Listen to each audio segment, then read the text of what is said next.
Caros alunos, bem-vindos. Espero que todos estejam bem. Nossa disciplina terá continuidade com a ajuda desses dois senhores esculpidos e expostos em praça pública. Bem, vocês já sabem ou devem saber quem são eles dois. Um é Friedrich Engels e o outro é Karl Marx. A importância daquilo que eles produziram e disseram no século XIX vai muito além do seu tempo e ainda hoje constituem-se ponto de partida para a reflexão a respeito de nossa sociedade. Ambos trazem o espírito revolucionário em cada palavra, em cada gesto, em cada ação que eles se propuseram a fazer, unidos ou separados, nos seus contextos específicos, e deixaram para a humanidade uma forma de entender e compreender o sonho de uma espécie unida. A ideia de liberdade deixou de ter argumentos abstratos e definições evanescentes para repousar sobre situações bastante concretas da produção da nossa vida cotidiana.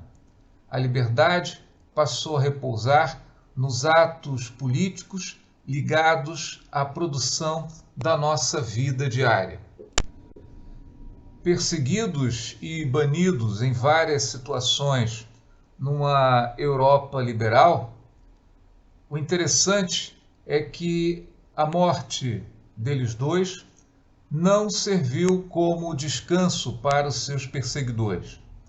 Ainda hoje nós podemos perceber aqui e ali o quanto as palavras, o pensamento, as reflexões desses dois homens ainda produzem muito desconforto para aqueles que se opõem a uma visão e a uma ação libertária entre os homens.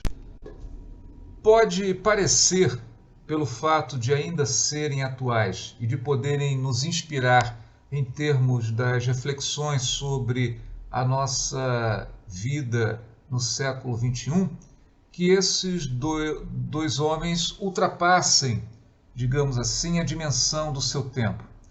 Na verdade, eles estão estritamente dentro do século XIX, dentro daquele século que deve repensar e reconstruir todos os desconfortos produzidos pela queda do antigo regime e pelo fato de ascender um regime no qual a exploração do homem se dá por meios absolutamente inovativos, em que a riqueza não conhece mais qualquer limite superior.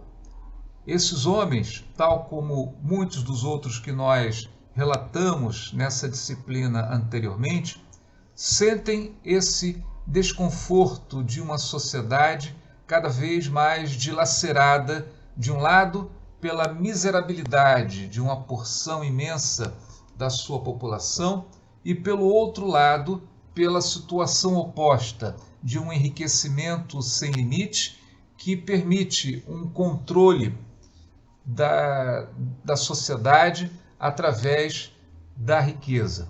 Essa nova forma de controle social é aquilo que ambos vão denunciar e vão apontar como uma das causas da necessidade da continuidade do processo revolucionário e das qualidades que essa revolução terá com o desenvolvimento da sociedade capitalista.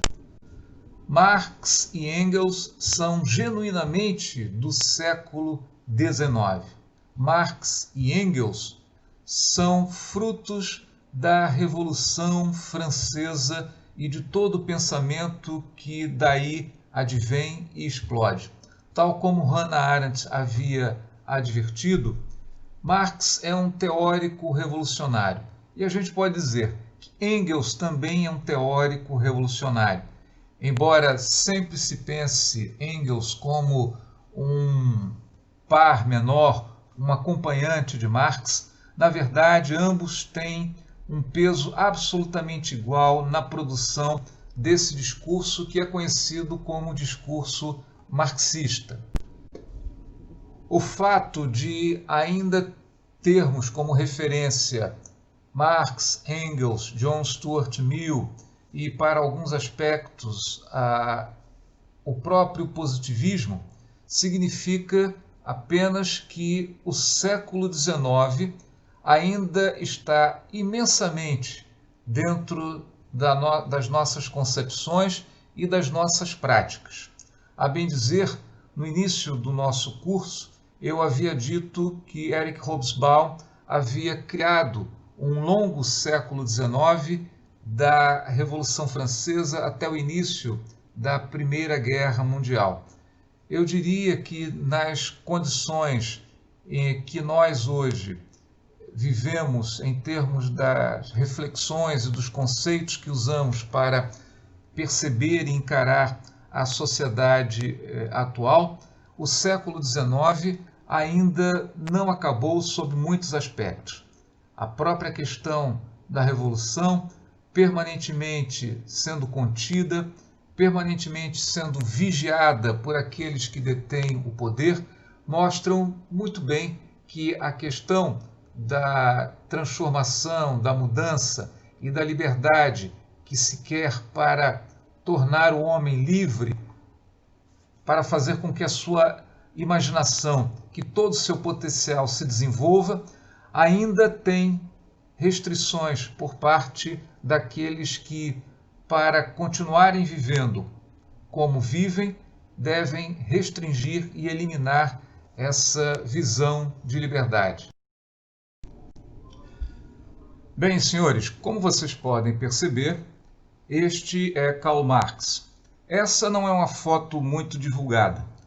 Apresenta Marx num momento mais jovem do que as fotos que normalmente fazem a divulgação do seu pensamento. Mas Marx é, dentre aqueles que no século XIX produziram ideias a respeito da sociedade e do seu desenvolvimento, sobre as condições de existência da moderna sociedade capitalista, aquele cujas ideias mais teve repercussão e ainda hoje repercutem. É bom entender que a vida de Marx não é uma vida que provém do proletariado. Na verdade, nós pouco vamos encontrar entre aqueles que se tornaram lideranças, principalmente lideranças intelectuais, dentro do campo revolucionário, pessoas que tivessem vindo de fato das bases da sociedade. Marx vinha de uma família de classe média, de origem judaica, mas que não tinha uma prática muito recorrente. Na verdade, pode-se dizer que não tinha prática nenhuma.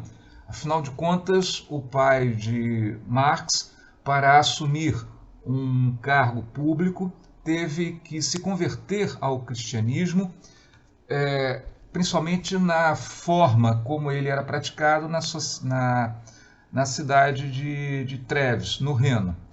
Então, é bom que a gente entenda que a Alemanha, naquela época, assim como toda a Europa, a política, o Estado e a religião estavam intimamente interligados e que um aspecto da vida social se ligava imediatamente ao outro. Política e religião, apesar das novas formas de expressão e de libertação e de até mesmo postulações antirreligiosas contra a igreja, contra os sacerdotes ou aqueles que se pretendiam dirigir espiritualmente a sociedade, ainda tinha na massa da população uma grande aderência e por isso a religião mantinha uma força muito grande.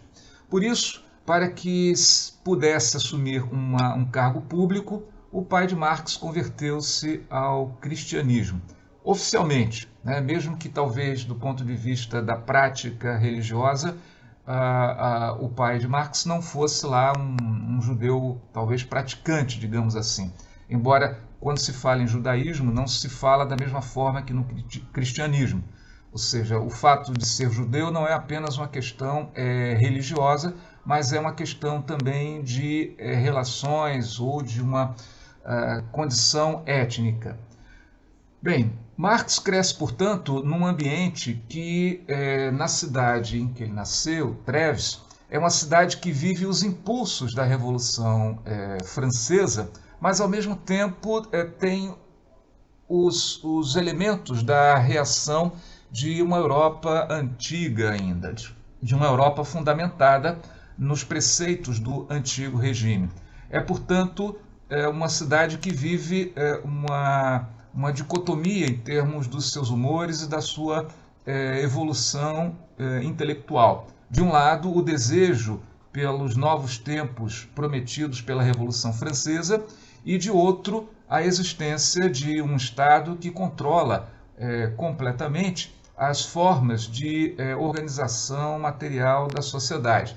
Portanto, existe politicamente uma divisão a respeito de como se faz a política e como a sociedade deve entender esses novos tempos. Um cabo de força entre modos, costumes e práticas políticas e sociais antigas versus as novas formas de costume e cultura das práticas trazidas pelo impulso da Revolução Francesa, inclusive o impulso das formas liberais de organização econômica.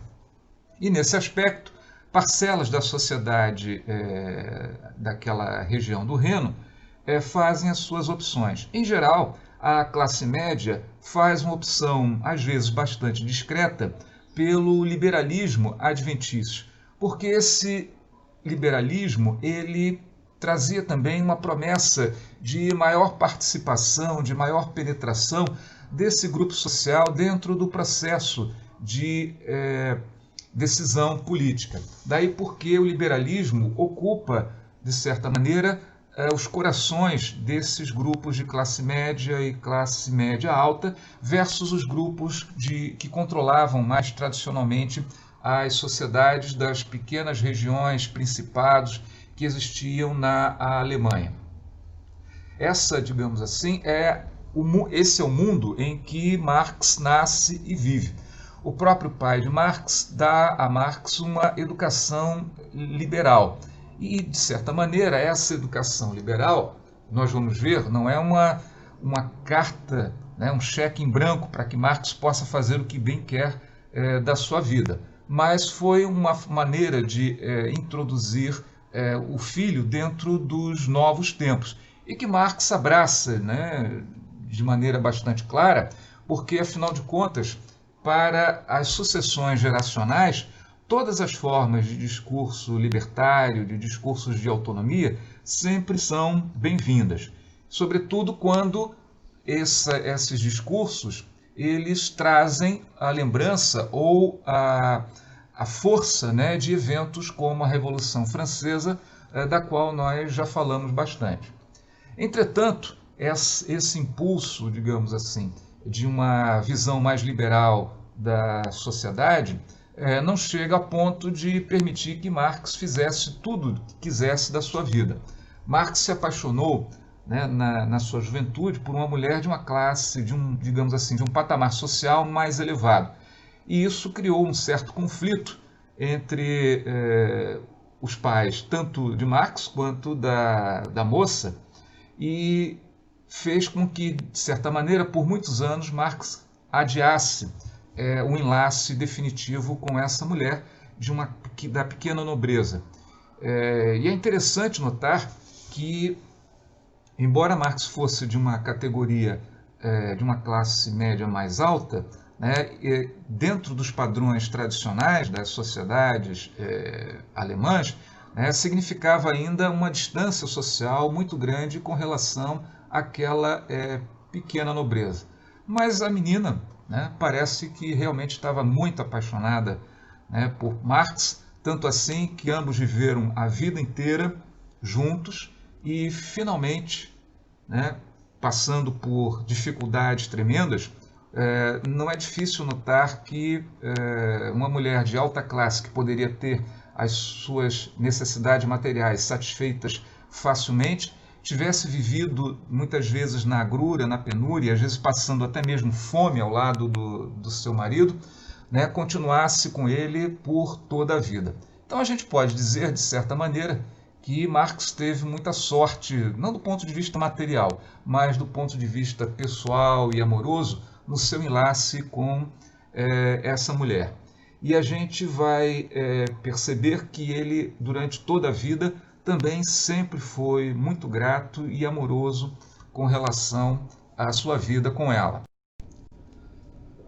Bem, essa já é uma foto, digamos, mais reconhecível, pois é a foto clássica da divulgação da aparência de Karl Marx. Há poucas fotos dele, na verdade, uns 4, 5, vários desenhos, inclusive desenhos da juventude, mas essa é a foto, digamos, de sua maturidade e talvez, provavelmente, do ápice da sua ação intelectual e política. Marx, na sua juventude, como nós falamos, ele tendeu para o liberalismo. Na verdade, ele encontrou no discurso libertário da sua juventude uma forma de se inserir exatamente em termos da sua rebeldia, digamos assim, natural. E viu também que as críticas que já existiam à forma assumida pela sociedade europeia àquele tempo, uma maneira de expressar toda a sua capacidade intelectual. Mas ele avançou mais. Ele não ficou restrito ao âmbito do liberalismo ou da forma de tecer loas àquela nova sociedade. Ao contrário, ele a criticou profundamente, embora tivesse seguido um caminho diferente. Marx, no âmbito dos seus estudos, inclusive estudos que o pai havia, de certa maneira, exigido dele terminar antes que pudesse se casar com a sua amada, ele busca, num primeiro momento, o direito, mas não é muito afeito, né, às questões do direito, e depois vai para a filosofia, onde ele pode desenvolver toda a sua capacidade e todo o seu espírito. E o interessante é que Marx havia se focado na filosofia antiga. Inclusive, ele tem no seu desenvolvimento intelectual uma produção a respeito de Demócrito e Epicuro, a respeito do atomismo, e isso traz para ele uma capacidade muito grande de organizar logicamente e de observar as contradições e as diferenças em termos de pensamento de uma maneira muito livre, muito clara. Da mesma maneira como a abordagem de determinadas questões era feita diferentemente por esses dois filósofos, ele percebe também que uma mesma questão, um mesmo problema pode ter abordagens diferentes. Talvez isso tenha impressionado muito o espírito de Marx para frente. Então ele adota, né, em conformidade com certa corrente de pensamento, um inconformismo com a maneira como a sociedade burguesa se desenvolve em termos das suas próprias diferenças, não apenas intelectuais, mas, sobretudo, com respeito às diferenças materiais.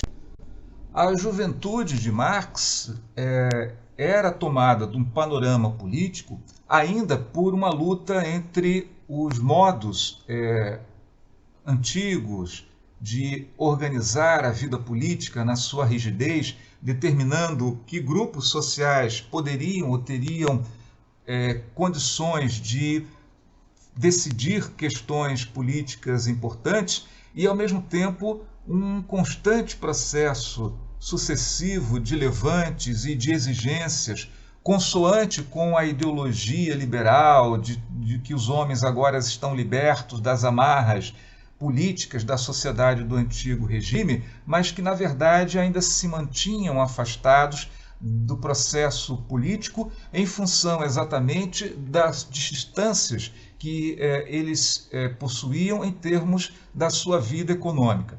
Marx via que as camadas mais baixas constantemente se manifestavam contra o fortalecimento daquela sociedade liberal em termos econômicos, porque significava constantemente a asfixia dessas camadas mais baixas da sociedade, dessas camadas que eram exploradas concretamente através do uso do seu trabalho, tanto quanto eram no antigo regime. Então ele percebe, por uma formação intelectual a respeito das contradições e dos diferentes discursos, a mesma coisa na sociedade moderna, ou seja, uma sociedade que possui pontos de vista diferentes, mas que não são apenas pontos de vista de discussão acadêmica, são pontos de vista de lugares sociais, lugares materiais que geram um conflito incessante dentro dessa sociedade. Além disso, ele é impulsionado nesse processo de contestação, dentro da própria discussão, no campo da sua formação acadêmica, por uma certa revolta contra o hegelianismo, dominante dentro da filosofia alemã. É bom que se diga que o hegelianismo, embora hoje seja um tipo de filosofia de caráter universalista, ela tinha digamos assim, um endereçamento muito direto naquele momento à população alemã, às populações, estados alemães, à medida que o ápice do desenvolvimento suposto, né, da humanidade, do homem, digamos, em abstrato, era exatamente a figura, digamos assim, do desenvolvimento do Estado alemão. E, dessa maneira, havia uma compreensão, né, em que se produzia já politicamente as tentativas de unificação daquelas áreas de língua alemã. E isso faz com que, de certa maneira, essa filosofia, né, seja de fato utilizada pelo próprio Estado como uma maneira de organizar esse processo político do ponto de vista intelectual. Marx é impulsionado exatamente por uma dicotomia entre a fórmula conservadora, digamos assim, da política prussiana, trazida a um meio liberalismo, né, por Hegel, e de outra forma influenciado por aquilo que acontecia ainda na França e outras partes da Europa, em um movimento sempre de contestação mais intenso, uma visão, uma percepção da contradição mais geral por que passava a sociedade europeia. Marx, dessa maneira, compreende e entende o discurso filosófico como parte do próprio processo político. E nesse engajamento ele vai fazer do discurso, da fala, né, da discussão dos problemas, parte da própria luta política. Mas não vai se restringir meramente a uma discussão acadêmica. Ele vai tomar partido político, digamos assim, ele vai tomar um lado político nessa luta por uma sociedade europeia de um caráter revolucionário. É assim, por si mesmo, no entendimento que ele tem da vida e a partir da sua juventude, ele já toma uma posição contra a forma como a sociedade europeia encontra um caminho de dominância dentro daquele período. Esse rapaz que vocês podem observar aí é uma das maiores figuras do pensamento do século XIX. Não, não é o Karl Marx mais jovem ainda. Esse é o grande amigo dele, Friedrich Engels. Ele nasce pouco mais de 2 anos depois de Marx. Marx é de 1818, maio de 1818, e Friedrich Engels é de 28 de novembro de 1820. Portanto, esse ano, provavelmente é amanhã, né? Sábado, nós estaremos fazendo 200 anos do nascimento de Friedrich Engels. Engels geralmente é visto como uma personalidade menor dentro desse par, né? dessa dupla de pensadores do século XIX, dessa dupla de pensadores revolucionários.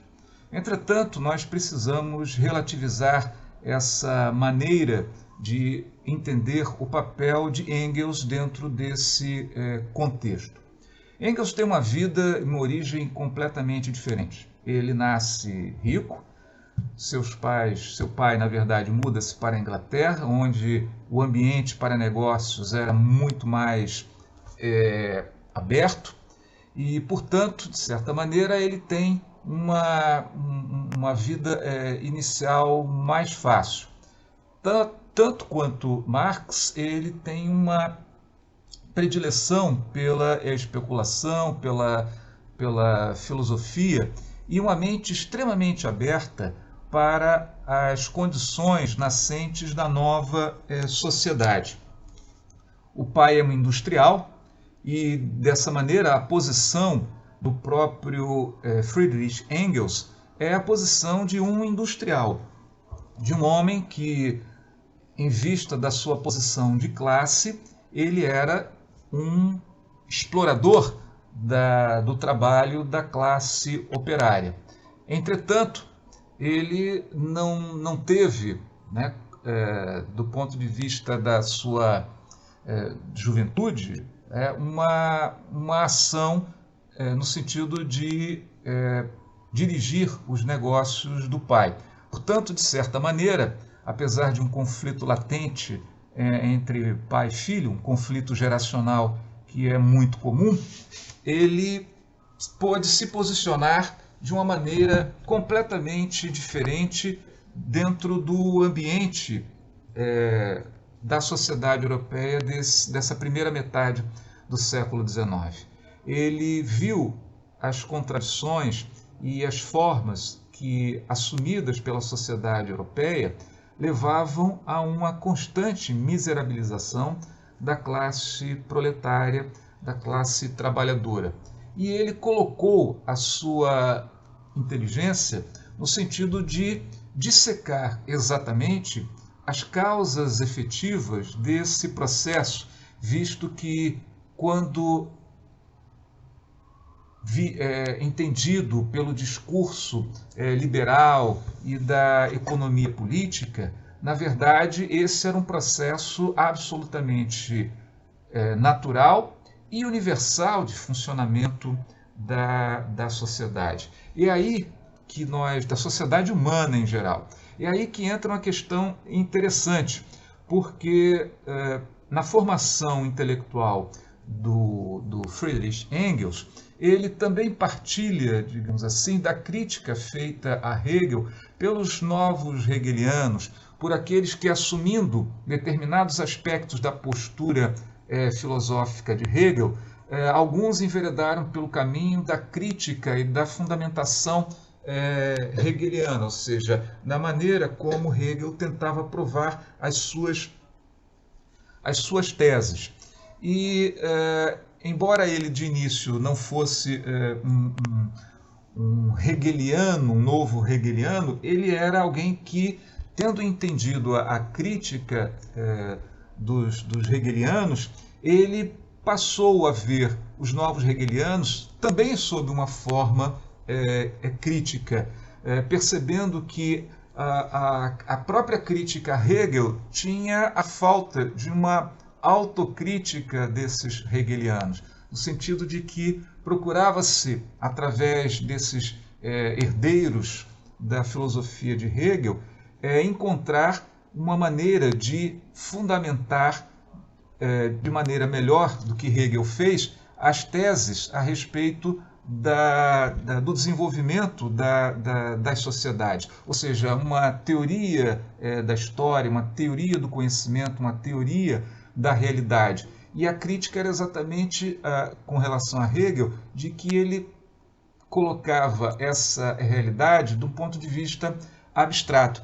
Mas o próprio Engels, né, faz a crítica concernente a esses hegelianos, de que eles mesmos não conseguem ver nessa crítica que eles fazem, não conseguem fundamentar a sua própria crítica a Hegel, senão num plano também abstrato, senão também num plano, digamos, especulativo.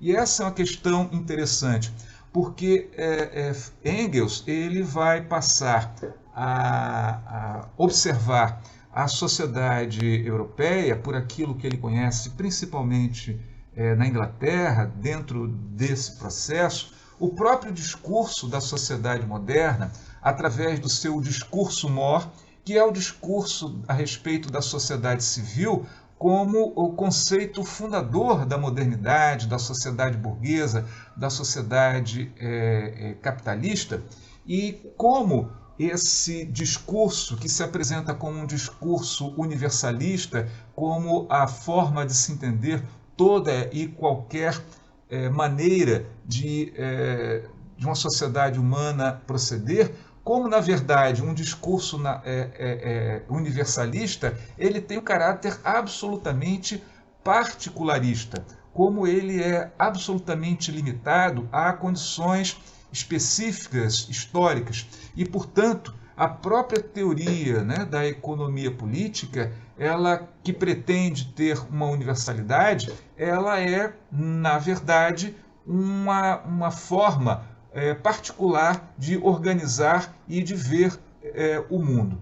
Essa ideia de Engels, né, essa crítica, essa observação de Engels vai parar numa revista, Anais Franco-Alemães, alguma coisa assim. E Marx, na verdade,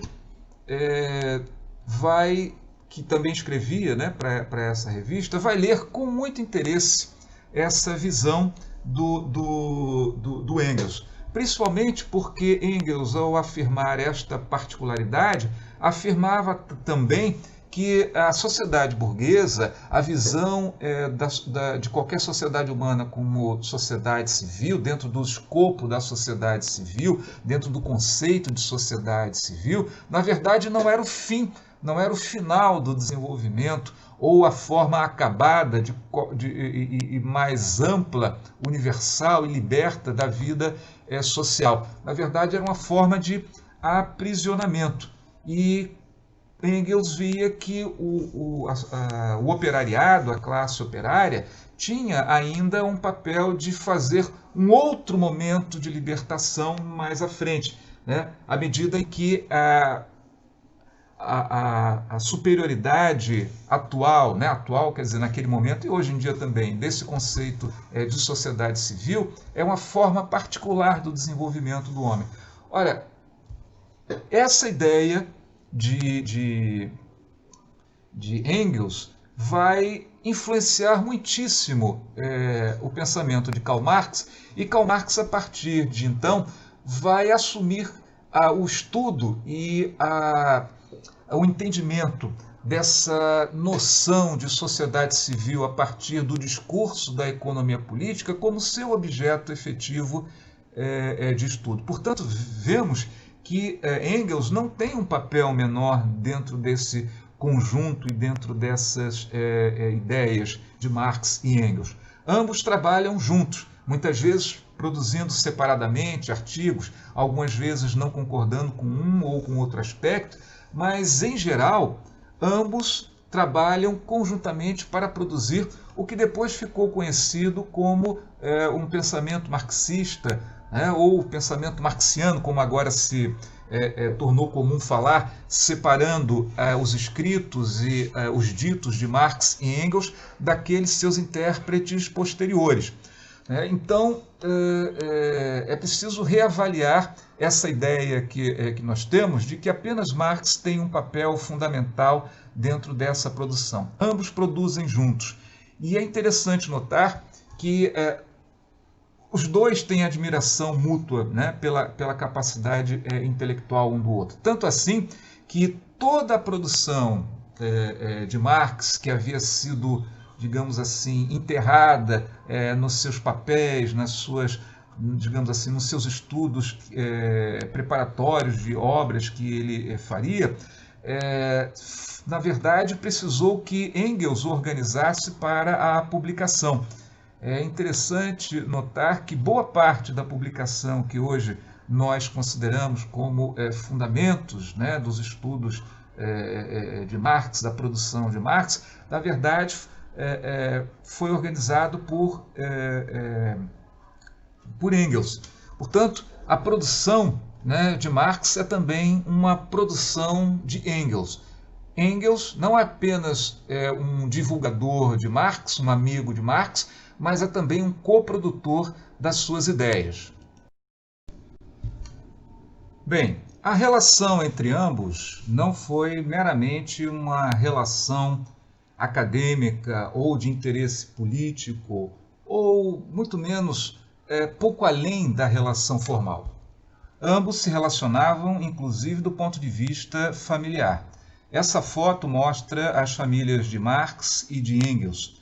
Ambos sempre tiveram, para além do mero interesse comum no desenvolvimento da vida europeia e do processo revolucionário e na luta pela revolução proletária, também um relacionamento pessoal bastante intenso.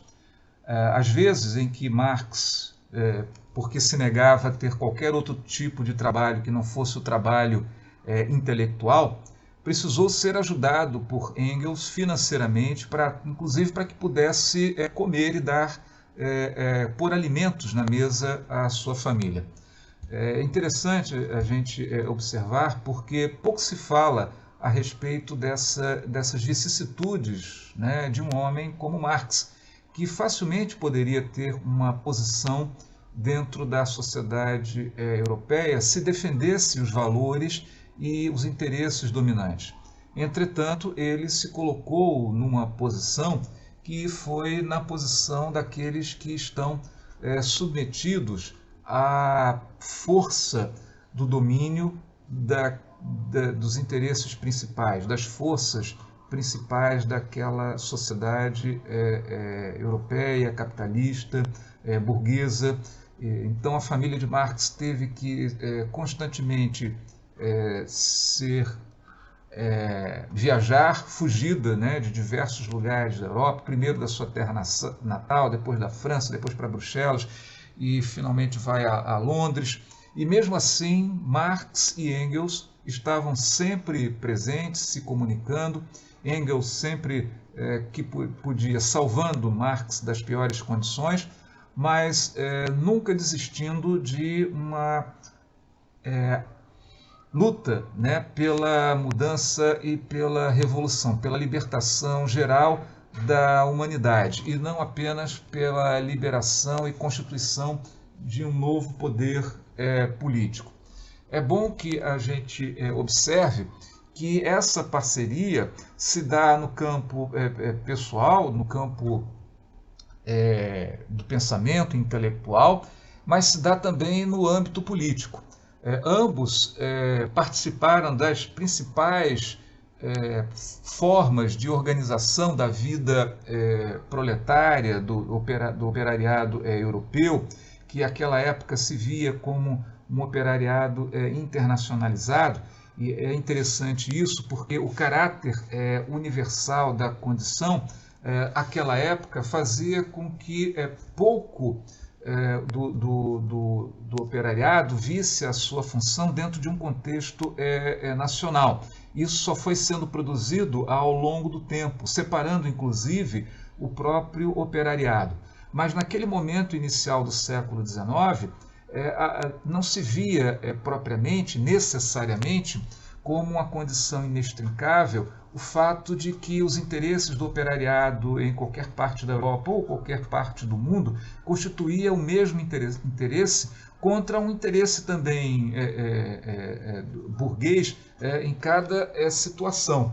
Então, diferentemente da burguesia, que tinha no Estado um papel de defesa dos seus interesses particulares, o proletariado, o operariado, tinha apenas um interesse que era o interesse universal da quebra do domínio burguês, onde quer que ele fosse. E por isso Marx e Engels participavam de várias reuniões, sempre fazendo uma parceria. Na Internacional de 1864, quando é fundada essa coligação digamos assim, sindical, Marx e Engels se colocam à frente, e ao longo do tempo a atividade deles é geralmente contestada por outro grupo que também lutava pela emancipação do proletariado, que nós já vimos antes, que era o grupo dos anarquistas. Tanto é que no Congresso de Haia, Marx e Engels, na luta contra os anarquistas, contra Bakunin e outros, acaba expulsando os anarquistas da Internacional e, digamos assim, fazendo com que os anarquistas criassem uma outra vertente da ação que não tivesse aquela rigidez e aquela organização que Marx e Engels viam como necessárias para a luta que não era apenas econômica, no plano econômico, mas era uma luta necessariamente também no plano político. À medida que as concepções de Marx e Engels se desenvolvia na crítica da economia política, ambos percebiam também que o papel do Estado nessa organização da vida econômica era absolutamente fundamental. Daí porque não se podia simplesmente ficar na luta econômica, no âmbito do trabalho, na áreas de reivindicações momentâneas, por condições de vida, mas deveria ser passada a uma situação política em que os próprios instrumentos políticos de poder e de coerção deveriam ser utilizados para fundamentar a destruição de uma sociedade burguesa e a fundação de uma sociedade baseada na universalização do caráter do trabalho e da apropriação do resultado desse trabalho. Então, embora os anarquistas e os marxistas, ou Marx e Engels, lutassem, digamos assim, do mesmo lado de forma geral, ambos tinham uma discussão bastante forte com relação, sobretudo, ao uso dos instrumentos políticos para fazer valer digamos assim, o projeto proletário dentro da luta mais geral.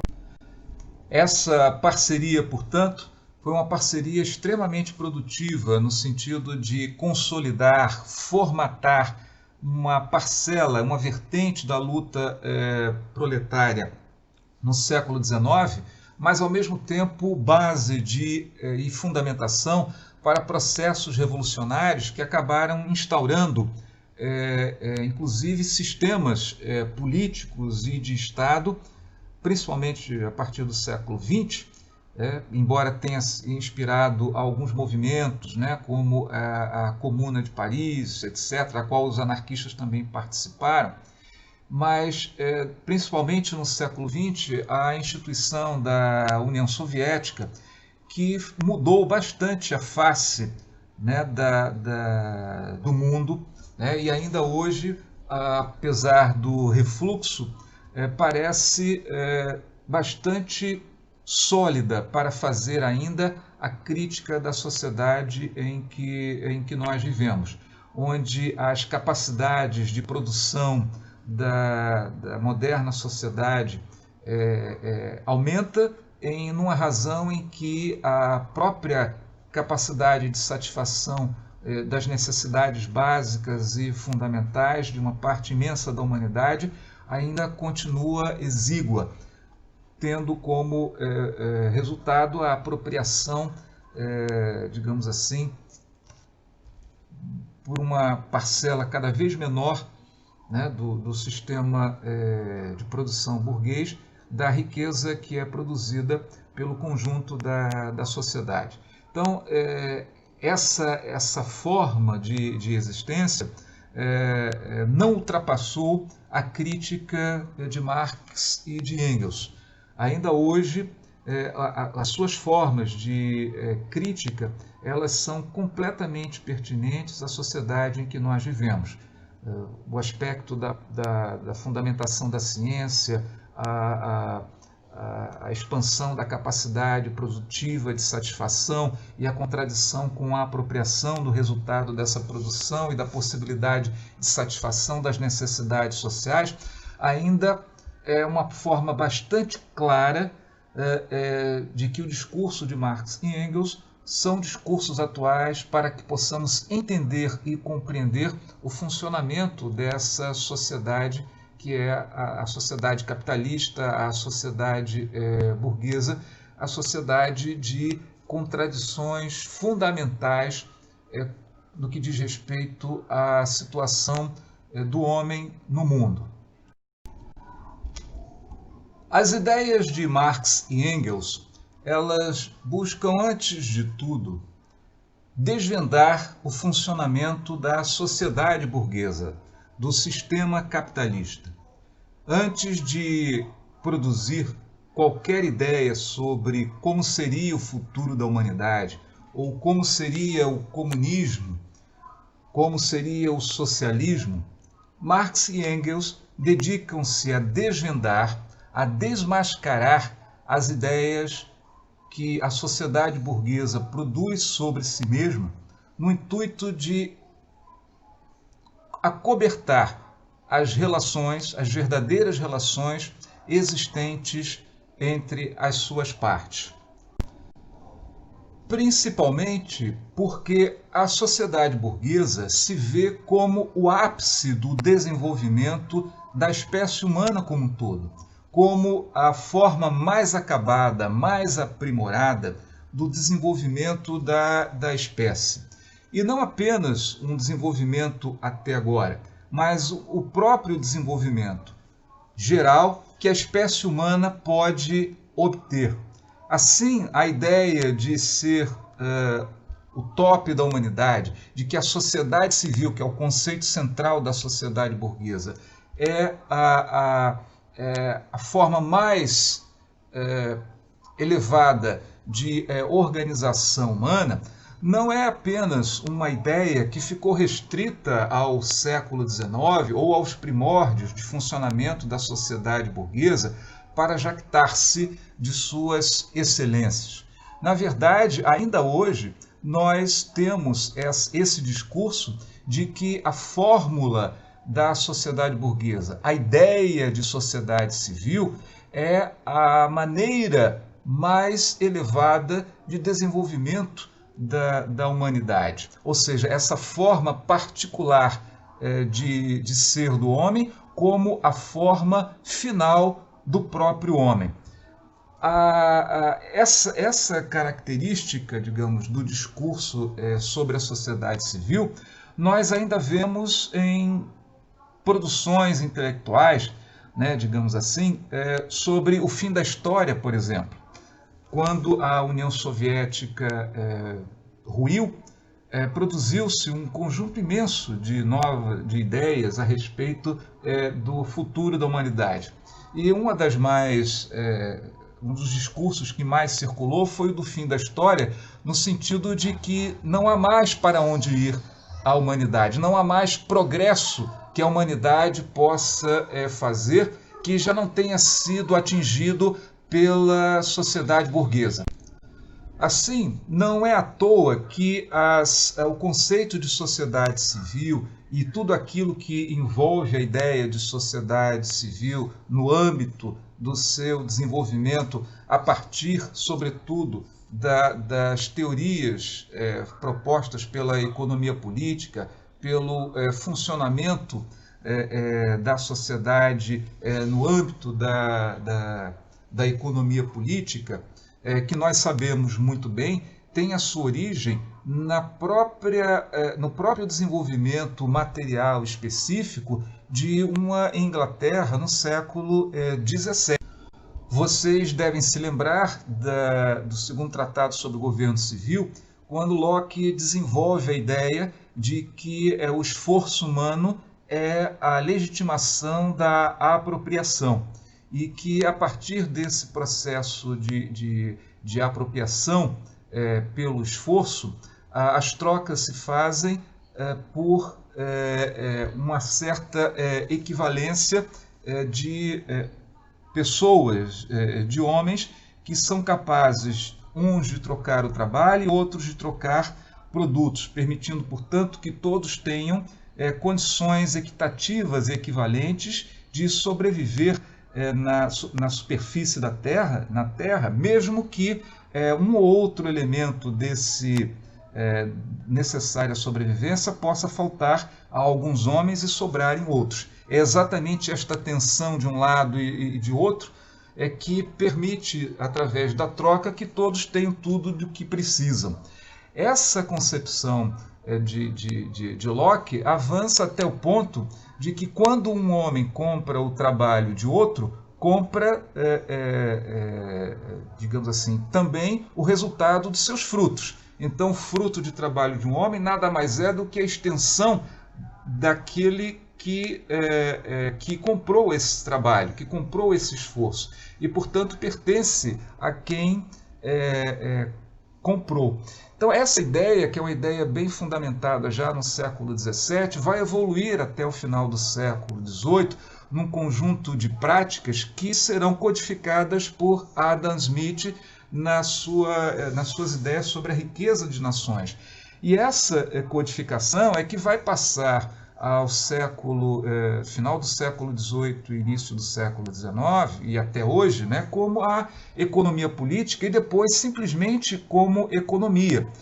Porque no último quartel do século XIX, quando as diversas correntes dentro do próprio sistema capitalista são superadas por uma única corrente, por um único tipo de prática capitalista, cessa a necessidade de fundamentação filosófica, fundamentação da filosofia política, da filosofia social, sobre as bases desse entendimento da relação na produção da vida material. E aí você pode criar axiomas sobre a economia sem precisar discutir as suas bases filosóficas, porque isso já é uma prática tão generalizada que passa a ser natural. Não é à toa que o próprio Marx, ao final já de sua vida, ele passa a estudar matemática e a forma como ela é utilizada pelo desenvolvimento do discurso da economia política, justamente para poder, ao se apropriar dessa linguagem, poder também criticá-la quanto à sua explicação ou mascaramento das relações sociais embutidas aí. Assim, portanto, o que devemos primeiramente aprender é que, longe de ser a forma econômica de organização material da burguesia a forma mais aprimorada, é apenas uma forma particular entre tantas outras formas que, ao longo dos séculos e do tempo e do espaço, assumiu a organização da produção material da vida social. Assim, Marx vai, junto com Engels, vai criar a noção digamos assim, de uma teoria da história, em que os diversos momentos e as diversas formas dessa organização constituem verdadeiramente o caminhar da humanidade. E o conceito central deixa de ser o conceito de sociedade civil, com todos os seus aspectos particulares, para ser o conceito de modo de produção, ou seja, a maneira pela qual os homens se organizam e se relacionam com a natureza para produzir as condições materiais da sua vida. Condições que são necessariamente sociais e não meramente individuais. Assim, Marx e Engels, ao invés de falar de uma forma universalizada, como pretende a economia burguesa, para colocar no centro do discurso uma ideia particular de sociedade civil, a ideia e o conceito de modo de produção contém em si uma variedade de situações e de organização, maneiras de operar a produção material, a divisão de trabalho social, que vai se transformando ao longo do tempo e tendo características absolutamente diversas, sem que se recorra à ideia de sociedade civil como uma maneira de pensar esse processo. Ou seja, para Marx e Engels, não necessariamente a humanidade caminha para organizar a sociedade civil.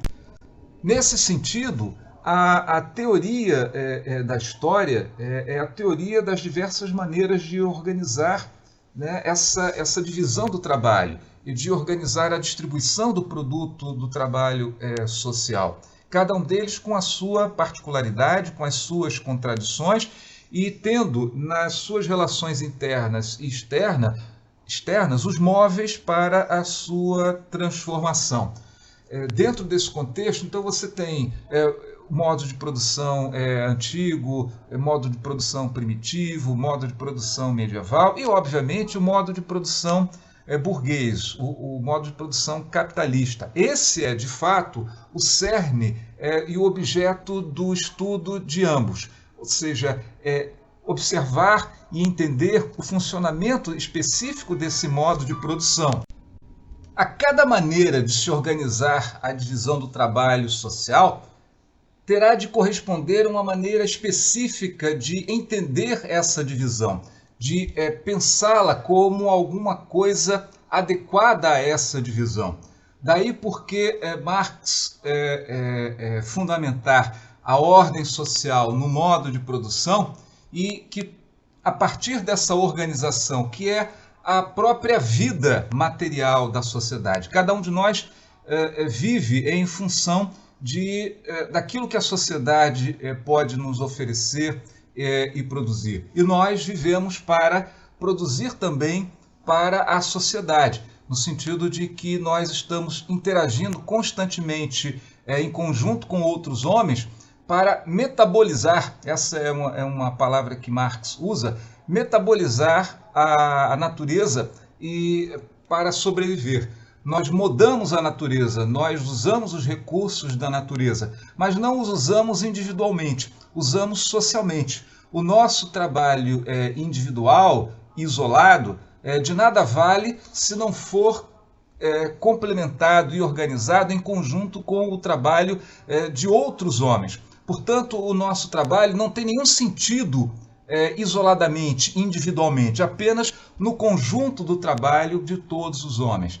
Então, é por isso que se chama uma divisão do trabalho social. E para que esse trabalho seja apreensível pela inteligência, produz-se todo um conjunto de ideias, pensamentos, formas de perceber o mundo, de filtrar esse mundo, que ele chama de superestrutura jurídico-política, e que é também o contexto próprio cultural através do qual nós justificamos e entendemos essa forma de ser como uma forma naturalizada. Apenas em determinados momentos do desenvolvimento dessas relações, seja porque chega a um esgotamento com relação à natureza, seja porque as contradições internas entre as partes e grupos de homens que fazem dentro dessa divisão do trabalho papéis diferentes, colocam em xeque a continuidade desse processo. Apenas nesses momentos excepcionais, que se tornam momentos revolucionários, em geral, essa superestrutura jurídico-política, essa cultura, constitui uma forma acabada de fazer com que nós pensemos essa relação como uma relação natural e necessária. É bom perceber, no entanto, que apesar desse processo de mudança introduzido no próprio funcionamento de um modo de produção, que não é apenas, digamos assim, interno, mas pode ser também alguma coisa vinda do exterior, uma guerra, uma relação com outra sociedade de uma maneira diferente, que também modifica a maneira de pensarmos, né, essa naturalidade das nossas relações. A visão que ambos têm do modo de produção, em nada se pensa como sendo um desenvolvimento crescente e necessário do desenvolvimento da humanidade. Diferentemente, por exemplo, do Augusto Comte, né, que vê no desenvolvimento da nossa inteligência no sentido de compreensão do mundo, que ele, como nós vimos, atribui tanto ao indivíduo quanto à sociedade momentos determinados e sempre crescentes, que chega a um ponto final, que é o estágio positivo. Marx não vai, digamos assim, ver esse desenvolvimento até a sociedade burguesa como algo absolutamente necessário, mas como resultado de condições históricas específicas. Introduz-se, portanto, aí não um processo que esteja absolutamente ao largo das possibilidades humanas entender e intervir, mas que é resultado dessas ações do próprio homem. Portanto, o resultado de uma história com todos os aspectos, digamos assim, mecânicos, coercitivos, para além das forças individuais ou de certos grupos, mas também não completamente alheio a esses esforços nesses níveis. Devemos entender, portanto, o modo de produção como sendo a base de funcionamento dessas formas diferentes de sociedade. A interpretação desse fundamento, desse conceito de modo de produção, caiu sob diversas formas com a tradição marxista, cada um tentando extrair desse conceito aquilo que era apropriado a um momento determinado da luta política ao longo do século XIX, posteriormente à morte de Marx e depois à morte de Engels em 1895, e no século XX. Mas, de certa maneira, o entendimento efetivo do que significa um modo de produção está ligado umbilicalmente àquilo que produz, que está relacionado à condição material de funcionamento da sociedade. Um modo de produção é exatamente um modo de produzir a sobrevivência material da sociedade, reproduzi-la, enfim, porque constituído esse modo de produção, organizado esse modo de produção, necessita ele reproduzir-se para continuar existindo. Mesmo que nós possamos imaginar um contínuo elemento, um contínuo impulso no seu desenvolvimento e na sua transformação, para que ele possa se transformar, ele precisa de alguma maneira reproduzir as condições anteriores. E é exatamente isso que significa o modo de produção. É basicamente um modo de reprodução, uma maneira de uma sociedade se sustentar. Uma sustentação que só é possível através de maneiras específicas, através das quais os homens se relacionam, e a maneira com que o conjunto desses homens se relaciona com a própria natureza, transformando-a, dando a essa natureza novas características que antes não possuía, fazendo com que essa natureza tenha uma característica humanizada. O que significa isso? À medida que o homem age sobre a natureza, a própria natureza ganha características completamente diferentes. Quando nós observamos locais como a Mata Atlântica, original, natural, ela tem características do terreno, orográficas, características ambientais, sistemas e suportes de vida que foram dadas ao acaso ao longo do tempo pela intervenção de vários elementos climáticos e mesmo do próprio funcionamento da vida animal e vegetal. Por outro lado, quando o homem passa a intervir neste processo, nem sempre essas características naturais são da sua conveniência.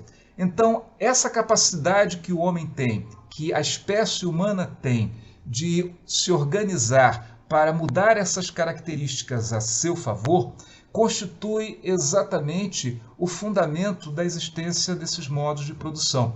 Então, quando você compara a Mata Atlântica, que existe ainda como resquício, né, no estado do Rio de Janeiro, com a cidade do Rio de Janeiro, onde existia uma Mata Atlântica antigamente, e hoje é uma região que para nós é a nossa natureza, ou seja, nós vivemos imerso na cidade, nós nos transportamos nessa cidade, nós satisfazemos nossas necessidades materiais, animais. É preciso que a gente diga, essa condição de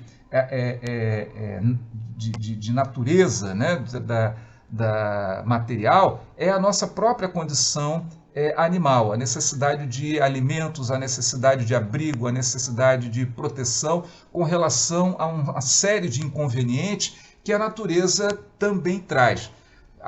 Por mais que nós possamos ser naturalistas ou naturebas, etc., dificilmente quase totalidade da população vai querer viver dentro da Mata Atlântica nas condições, digamos assim, que a natureza nos oferece.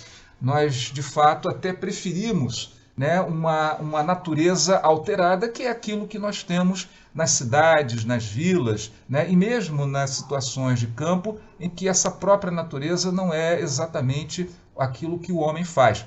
Tanto assim que quando o homem abandona uma determinada área, quando ele não se reproduz continuamente, mantendo e restaurando essa natureza humanizada que ele produziu, aquela natureza anterior toma conta completamente. Vide, por exemplo, as ruínas, né, maias, que tempos pregressos eram habitadas e se construíram magníficos edifícios, pirâmides, cidades imensas, portentosas. Quando foram abandonadas, a natureza transformou em outra coisa que apenas muitos séculos depois foram redescobertas e se viu tudo que havia por baixo dessa natureza vegetal que havia tomado conta do que o homem abandonou. Então é um processo contínuo, né, de produção e de reprodução. Então o modo de produção é necessariamente também um modo de reprodução. Mas para Marx e Engels, o modo de produção tem características mais bem definidas. Há parcelas, há partes, né, diferenciadas desse modo de produção. A parte mais essencial e mais, digamos assim, material é exatamente aquela que ele chama de forças produtivas. O que são as forças produtivas? Exatamente a capacidade de intervenção social que o homem faz na natureza. O homem aí não é o homem individual, mas o homem social, ou seja, o conjunto dos homens. A maneira como ele se debruça com a sua força física ou com a sua força física potencializada através de instrumentos que ele mesmo cria para transformar essa natureza em uma natureza humanizada. E cada vez que ele transforma essa natureza humanizada, ele vai aumentando o grau de afastamento daquela natureza original que lhe foi dada como uma base de existência. Essa ideia de força produtiva é exatamente o que une a inteligência e a força física. Mas se isso pode ser vislumbrado num primeiro momento dentro de condições bastante primitivas, ou seja, apenas a força física conjunta dos homens e apenas aquilo que o homem pode, com a sua inteligência inicial, transformar da natureza, à medida que o homem adquire novas condições, o progresso dessa capacidade de transformação vai se tornando cada vez maior. E nisso ele segue, de certa maneira, o desenvolvimento da própria concepção de homem no século XIX. A antropologia também se desenvolvia naquela época numa medida de entendimento das relações diferenciadas que possuía com a natureza e com a produção da vida social entre comunidades em diversas partes do mundo e a comunidade europeia. É claro que existia aí um certo tanto de eurocentrismo, de uma visão de superioridade do homem branco europeu e, sobretudo, do homem branco anglo-saxão. Mas isso foi exatamente num primeiro momento em que as diferenças materiais eram, digamos assim, muito valorizadas pela capacidade do sistema capitalista de produzir certos tipos de satisfação. Assim, o primeiro degrau do modo de produção, as forças produtivas, são realmente forças, realmente uma capacidade física, uma capacidade de utilizar os elementos de transformação. Não existe existência material, desculpem, o não existe existência, mas não há existência material que não esteja fundamentada nessa força, nessa capacidade material de transformar, de metabolizar o nosso ambiente. Portanto, um aspecto essencial é exatamente a nossa capacidade de compreender, organizar e transformar materialmente o ambiente. E a nossa capacidade de transformar o ambiente está diretamente ligada ao somatório de todas as forças que nós podemos utilizar. A força material de cada indivíduo, conjugada de uma certa forma à força material de todos os outros indivíduos, num processo que é a divisão do trabalho social. É isso que permite que modos de produção tão diversos possam ter produzido sociedades que se relacionam de maneira diversa com a natureza e que produzam também condições materiais bastante diversas. Então, Marx está muito atualizado com as informações que passam a surgir na Europa sobre diferentes condições da existência dos grupamentos humanos na Ásia, na Oceania, na América do Sul, todas elas concorrendo para fundamentar exatamente essas teorias a respeito da história.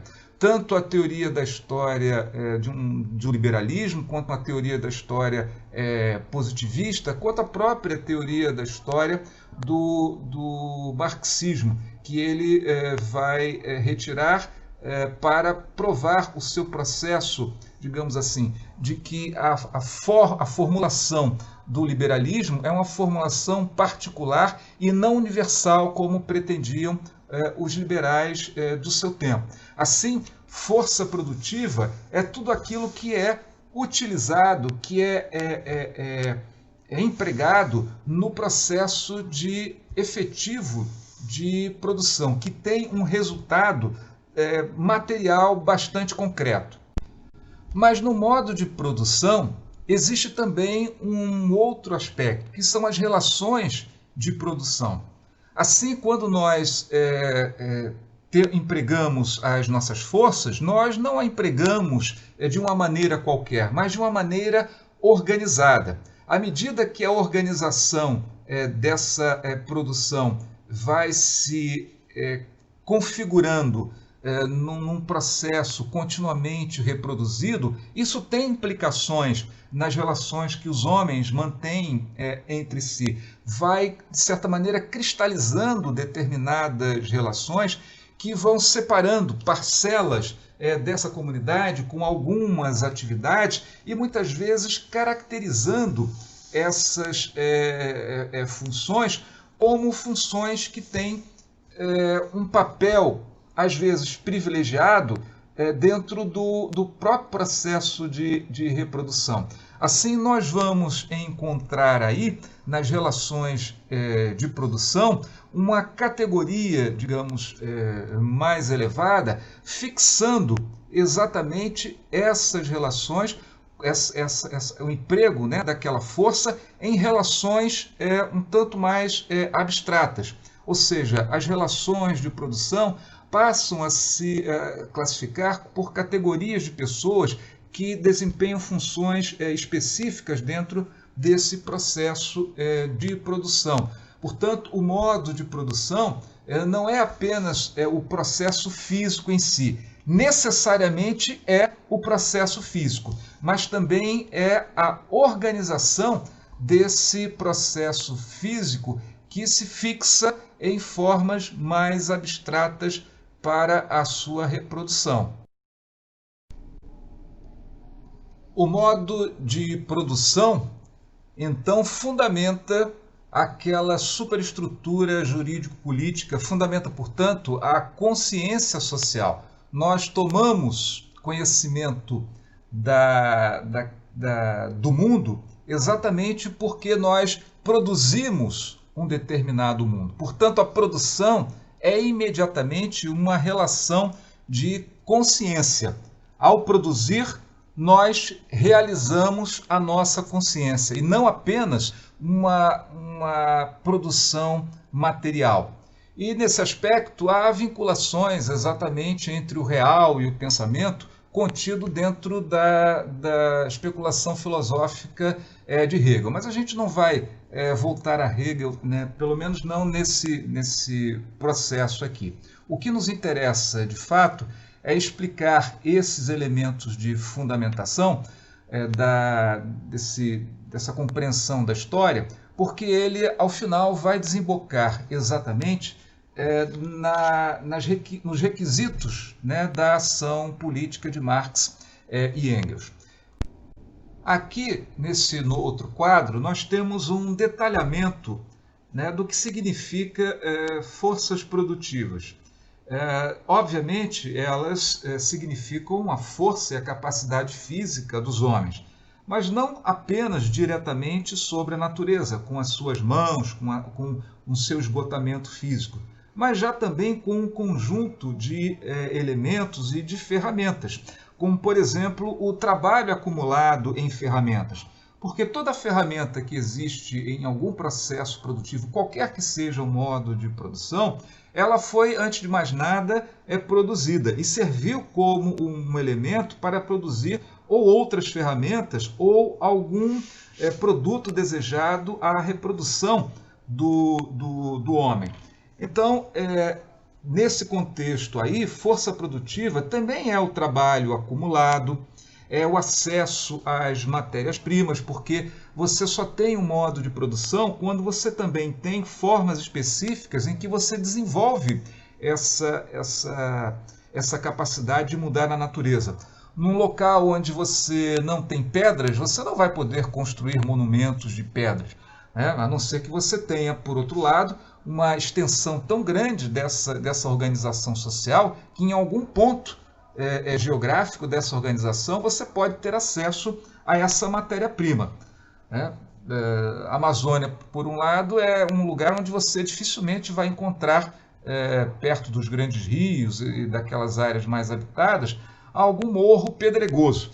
Então é uma área, digamos assim, uma forma em que dificilmente você materializará essa vida social com monumentos, como, por exemplo, foram feitos, né, pelas populações que tiveram acesso fácil a esse tipo de matéria-prima.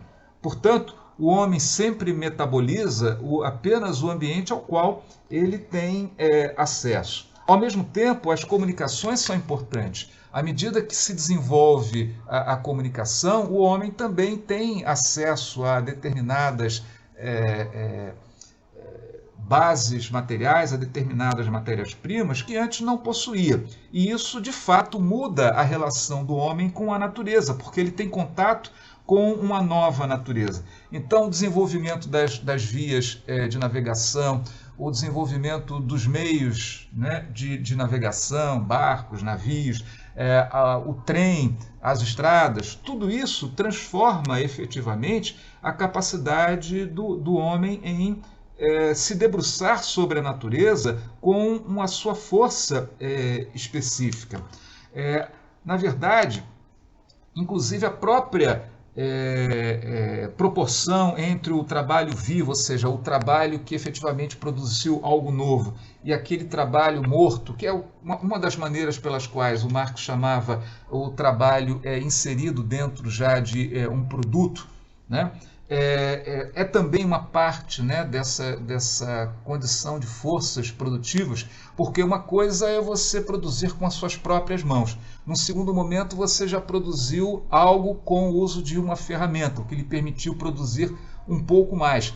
E já no terceiro momento, as coisas vão num processo crescendo, de tal maneira que, à medida que haja mais trabalho imobilizado dentro de uma ferramenta, de um lado você aumenta a sua capacidade de mudar a natureza, mas de outro modo você também precisa de menos trabalho vivo, menos trabalho atual para obter o que você precisa. Isso significa também, por outro lado, o próprio conhecimento técnico-científico, porque não se trata meramente do conhecimento elevado, do conhecimento produzido pela ciência. Um mero agricultor, até mesmo analfabeto, aprende e organiza a sua produção de acordo com uma capacidade que lhe é absolutamente própria, que é a de perceber as relações entre as coisas da natureza, de saber utilizar as próprias forças naturais de uma maneira que produza resultados proveitosos. Então, o conhecimento técnico, seja no nível básico, seja o conhecimento técnico elevado à sua maior potência, que é a técnica com o uso da ciência na engenharia, por exemplo, na química, até a indústria espacial, por exemplo, constitui-se num elemento de potencialização daquele trabalho inicial, daquele trabalho mais bruto e direto que o homem faz com as suas próprias mãos. Entre, portanto, o objeto do trabalho e as mãos do trabalhador, do trabalho social, digamos assim, há um inúmero conjunto de peças e equipamentos e formas que já foram transformadas pelo homem. Portanto, constitui-se, dentro do conceito de Marx, em parte das forças produtivas. A própria organização do trabalho é um processo, né, dessas forças produtivas. Quando você muda, às vezes, a forma, a sequência de um processo produtivo, como fez Ford, por exemplo, né? Organizando a produção de uma maneira diferente, mesmo que usando máquinas, ele aumentou a produtividade do trabalho. Isso constitui o quê? Uma organização que amplia muitíssimo a maneira com que o homem pode impactar a natureza e o processo de transformação. Então, todos esses elementos constituem as forças produtivas que o homem possui. Por outro lado, a gente tem as relações de produção, né, que se inserem também dentro do modo de produção. São o que ele chama de relações entre os homens necessárias, independente da vontade deles. Ou seja, à medida que nós fazemos tudo aquilo que está no contexto das forças produtivas, todo aquele conjunto de organizações, de conhecimento, de acumulação de trabalho morto em determinadas peças, etc., faz com que, ao mesmo tempo, com a divisão do trabalho, determinados grupos passem a se ocupar dessas partes específicas do exercício, dessa reprodução da vida social. Então, você vai ter relações que são de controle do processo produtivo, relações de apropriação diferencial, estabelecimento de classes, de estamento, castas, né? O próprio processo de distribuição se dá de uma maneira diferenciada.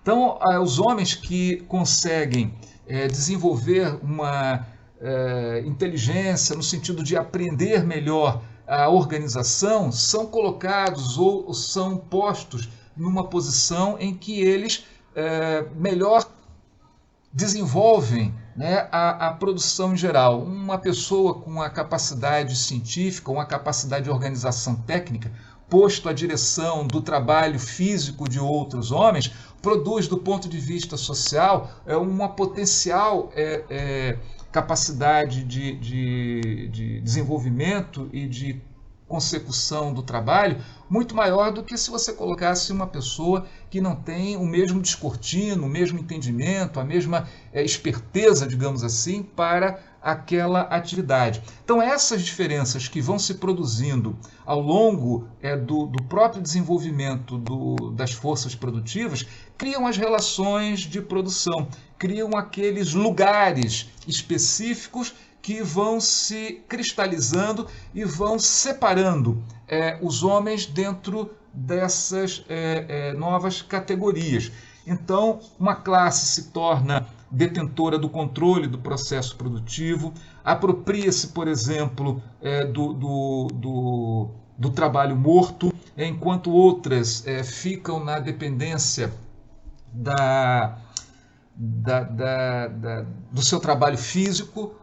Ao mesmo tempo que, à medida que se reproduz essa sociedade, a tendência é que essas relações elas se estabeleçam de tal forma que não mais se encontrem esses processos. Isso cria um conjunto de tensões. É exatamente isso que o nosso amigo vai ver como um processo que, para que tenha uma compreensão e uma justificativa mais ampla, deve surgir uma superestrutura jurídica e política, ou seja, uma consciência social que estabeleça e cristalize essas condições.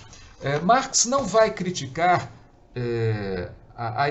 digamos assim, os aspectos relativos à mudança da capacidade social que teve a burguesia, que tem o capitalismo, de poder, dominando a natureza, produzir melhores condições de sobrevivência para o conjunto da sociedade. Isso ele reconhece. De fato, o sistema capitalista organizou de tal forma o trabalho que a produção geral para as necessidades gerais da sociedade se fazem agora mais facilmente, inclusive permitindo o acesso de grande parte da sociedade a instrumento de satisfação das necessidades que não possuíam décadas anteriormente. Mas a questão está em que, ao mesmo tempo em que isso se faz, constituiu-se também um processo dentro das relações de produção em que existe uma apropriação diferencial que impede que essas satisfações sociais sejam consumadas. Ou seja, a sociedade em geral tem a contradição de ter a capacidade de resolver seus problemas básicos, mas não os resolve porque, ao mesmo tempo, nesse processo, cria uma distribuição diferencial que concentra de tal maneira a riqueza, o controle e a decisão sobre a distribuição e o acesso a essa solução, que entra em contradição consigo mesmo. Então, de um lado, você tem a possibilidade de satisfazer as necessidades e, de outro lado, se tem um impedimento por uma questão de controle social e político da satisfação dessas necessidades. Então, a gente vê que o modo de produção capitalista ele tem algumas características bem definidas. São características que fazem com que ele seja diferente de outros modos de produção. A característica mais marcante do modo de produção capitalista no âmbito das forças produtivas, o uso de máquinas, de ferramentas e de instrumentos que potencializam de forma bastante grande a produção. E o uso da ciência e do conhecimento como elemento multiplicador desse processo. É claro que em outros modos de produção você tem máquinas, você tem ferramentas, você tem o uso de conhecimento, de ciência. mas dentro do sistema capitalista, isto passa a ser algo até, digamos assim, institucionalizado. Isso já se percebia no século XIX e é uma razão direta do desenvolvimento dentro do Ocidente da concepção de ciência, por um lado, e da concepção do iluminismo de que o homem, através do conhecimento, poderia resolver os seus problemas, sabendo como dominar a natureza e mais ainda, como dominar a sua própria natureza humana para construir o mundo que ele deseja. Então, nesse sentido, a característica fundamental, das forças produtivas, dentro do modo de produção capitalista é exatamente o uso dessa maquinaria, e a maquinaria dominando o próprio trabalho humano. Diferentemente de outros modos de produção em que o homem controla a máquina, no sistema capitalista a máquina passa a controlar o homem. O homem passa a ser uma engrenagem do próprio processo maquinal. E isso vai se aperfeiçoando e vai tendo um desenvolvimento cada vez mais rápido dentro do sistema. De tal maneira que isso faz uma diferença muito grande na evolução do modo capitalista.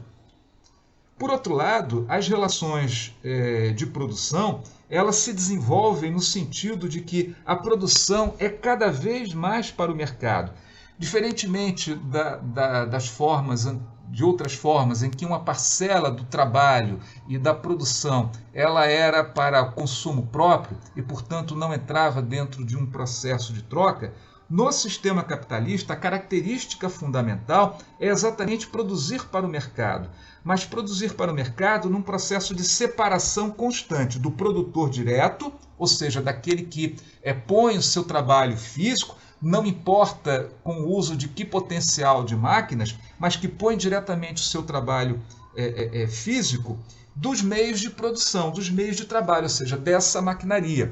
Quem trabalha não é o detentor da máquina, portanto não controla o processo produtivo nem imediatamente, nem mediatizadamente, ou seja, ele não pode se colocar na posição de detentor do resultado do seu trabalho.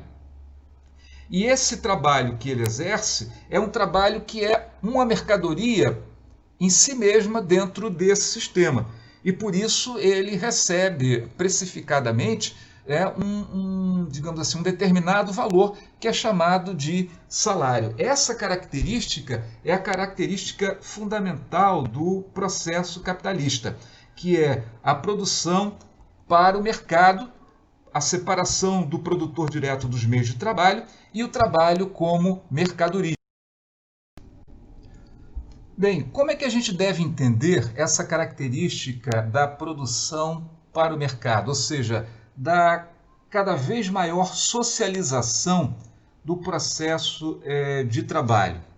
Talvez possa parecer estranho para a nossa mente o fato de que, desde que o sistema capitalista ganhou dominância, cada vez mais o exercício do trabalho e a atividade laboral, ela se faz menos voltada para as nossas necessidades individuais ou mesmo familiares e cada vez mais postas num âmbito mais abstrato, no seguinte sentido.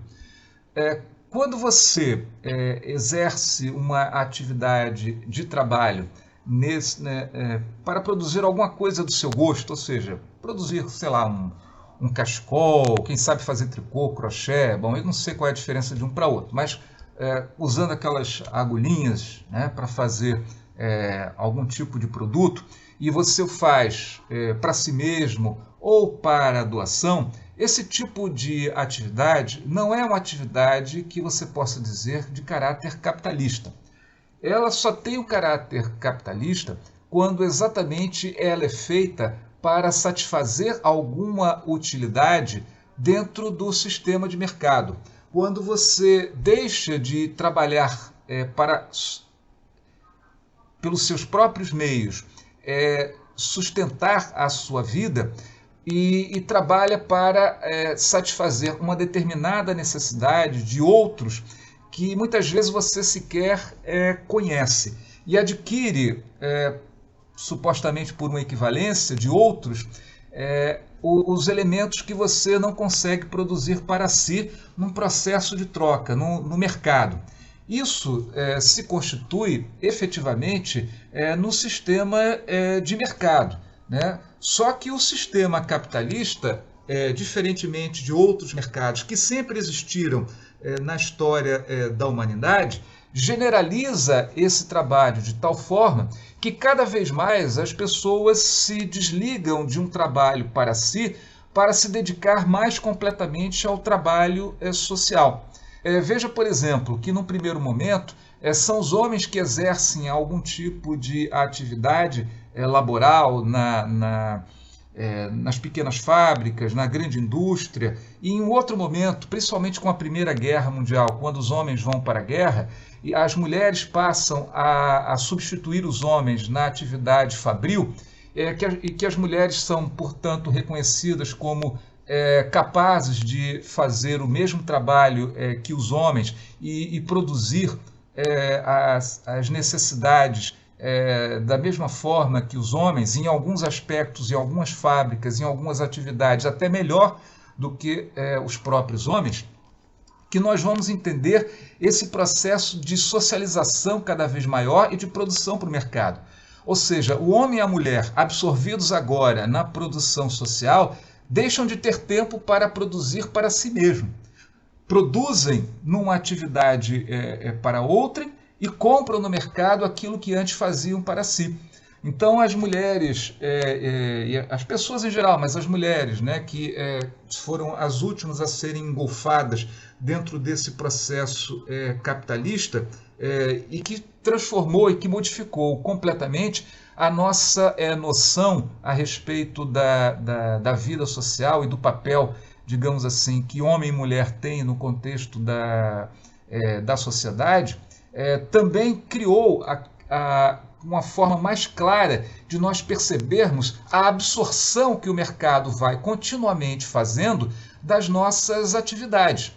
Enquanto os homens, por uma visão cultural tradicional, é sempre visto como aquele que vai à caça, ou seja, vai ao mercado vender o seu esforço de trabalho para trazer a caça, ou seja, o salário para casa, quando as mulheres passam também a fazer a mesma coisa, elas deixam de ter tempo para produzir alguma coisa que faziam antes para a família.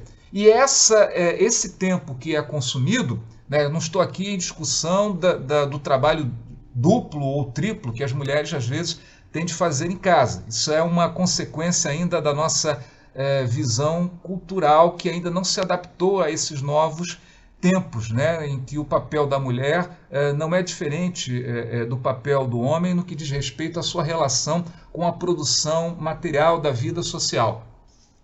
Mas a mulher, ela deixa de ter aquele tempo de trabalhar para casa e parte dele é substituído por relações com o mercado. Então a mulher não tem mais o tempo de produzir a galinha cabidela, não vai mais matar a galinha no quintal, tirar o sangue, misturar com vinagre para fazer aquela deliciosa galinha cabidela. Vai comprar a galinha no mercado, um molho já está pronto e eventualmente pode usar até um forno de micro-ondas. Já tem uma série de produtos e alimentos prontos que ela coloca lá e distribui para a família. Esse é o processo de contínua socialização da atividade laboral, à medida que cada vez mais nós dedicamos uma parte maior da nossa atividade de reprodução da nossa vida, não mais para produzir para nós mesmos, para a nossa família, mas trabalhamos para colocar algo no mercado, para relacionar dentro desse processo de divisão do trabalho social. É isso, né, que nós chamamos de efetivamente de um regime capitalista. É isso que nós continuamente estamos sendo absorvidos. E isso não é uma novidade, digamos assim, do século XX, não. Nós falamos do trabalho infantil no século XIX, no século XVIII, né? E isso já era uma forma de, já naquela época, de mostrar que o trabalho de quem quer que fosse era indiferente para o sistema do capital, já que esse trabalho estava subordinado a uma temporalidade, a uma dinâmica, né, a um ritmo que era o ritmo dado pelo sistema fabril, pelo sistema de máquinas. Então, seja homem, seja mulher, seja criança, a atividade laboral ela é determinada por essa temporalidade própria da máquina e de quem controla a máquina, de quem controla o capital. Nós vivemos, portanto, para a produção para o mercado. Mas o que é essa produção para o mercado? Necessariamente tem que ser mercadoria.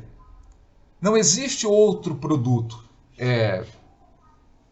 que possa substituir qualquer forma particular da sua condição genérica. Todo produto que entra para a venda no mercado é uma mercadoria, independentemente da sua forma particular. Seja uma calça, seja um rádio, seja, como nós vimos, o próprio trabalho, que é uma mercadoria nesse contexto, mas isso a gente vai ver mais à frente.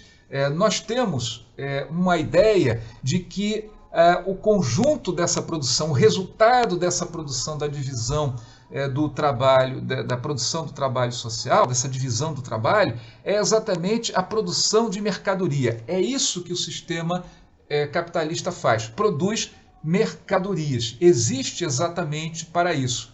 E em que consiste, portanto, a riqueza desse sistema? Na coleção de mercadorias. Marx fala muito bem. À primeira vista, a riqueza material do capitalismo é uma coleção de mercadorias. E a mercadoria é necessariamente alguma coisa material. Então, a mercadoria é interessante, porque Marx vai dizer, tirando de Aristóteles, ou seja, absorvendo a reflexão de Aristóteles sobre a mercadoria, ela tem dois valores, né?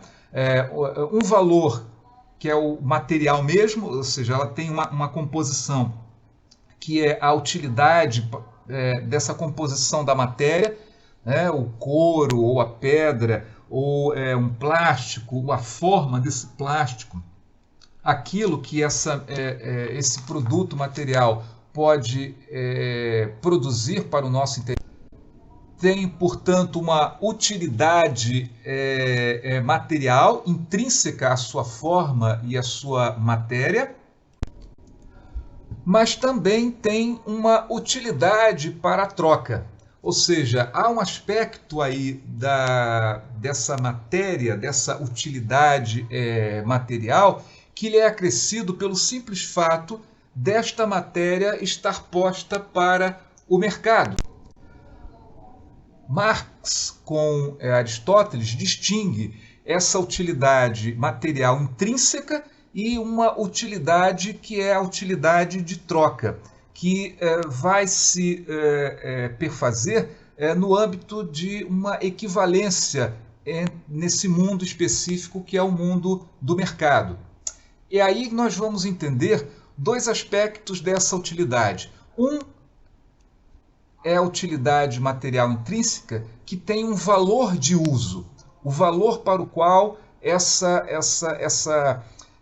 forma satisfaz uma necessidade humana. E o outro é o valor de troca, o valor pelo qual nós podemos utilizar essa matéria como uma forma, entre outras, que se equivalem de alguma maneira. É bom que fique claro que essa noção de valor de uso e de valor de troca, como eu disse, não é uma distinção feita por Marx, é uma distinção feita já por Aristóteles. Naquele livro A Política, nós encontramos essa distinção. Na verdade, o Aristóteles faz outras reflexões a respeito da mercadoria e do próprio dinheiro que Marx vai utilizar. Não se esqueçam que Marx é um estudioso da filosofia antiga, da filosofia grega. e, portanto, ele conhece muito bem todos os escritos antigos. E ele utilizou esse conhecimento sobre Aristóteles como uma perspicácia do Aristóteles no entendimento da função, tanto da mercadoria quanto do dinheiro. E assim também vamos só relembrar uma reflexão de Aristóteles. Aristóteles diz que o dinheiro é uma forma de perversão da cidade, dos habitantes da cidade e da própria constituição da cidade. Ele considera que o enriquecimento perverte as relações entre os cidadãos. Mas como a vida dos cidadãos da cidade grega não é o nosso objeto, fica apenas aqui uma advertência de que o conceito de valor de uso e o valor de troca já é um conceito visto em Aristóteles na política, no livro A Política de Aristóteles. Bem, caros alunos, eu vi que nós já avançamos aqui o horário da nossa aula e para que não fique ruim, por um excesso de aula, a gente termina por aqui e continua na próxima. Espero vê-los na próxima aula. Até lá!